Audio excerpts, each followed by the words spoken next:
चेन्नई से सटे एन्नौर पोर्ट पर पेट्रोलियम से लदे दो मालवाहक जहाजों के बीच हुई टक्कर के बाद 5 दिनों बाद तक तेल रिसाव जारी है। इस हादसे के बाद समुद्र में फैले तेल को हटाने की तमाम कोशिश हो रही है। तमिलनाडु की विपक्षी पार्टी डीएमके ने यह मुद्दा उठाते हुए राज्य सरकार पर मामले में लापरवाही बरतने का आरोप लगाया है।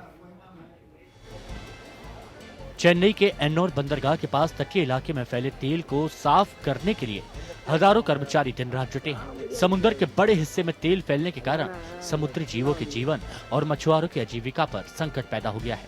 शनिवार को तेल और एलपीजी टैंकर ले जा रहे दो मालवाहक जहाज आपस में टकरा गए थे, जिसके बाद करीब 1 टन तेल समुद्री तट पर फैल गया था।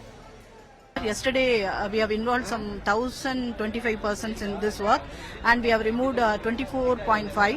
So totally, as of yesterday evening, we have removed 45 metric ton of oil mixture, and we presume still 20 metric ton will be there.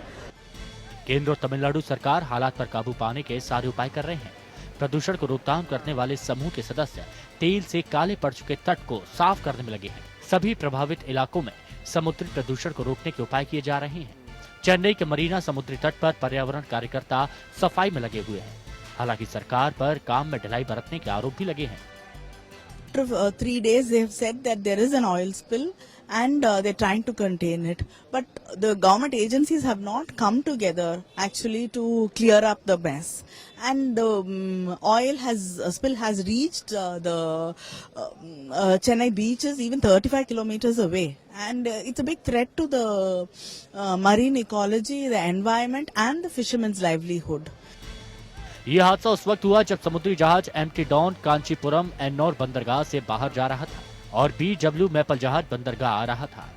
इस दौरान दोनों के बीच टक्कर हो गई। कांचीपुरम पोत पर हाई स्पीड डीजल लदा था, जबकि मैपल पर एलपीजी गैस रखी थी। इस टक्कर की वजह से कांचीपुरम पोत को काफी नुकसान पहुंचा और उसमें रखा कुछ पेट्रोल समुद्र में फैल गया। Bureau report, APN.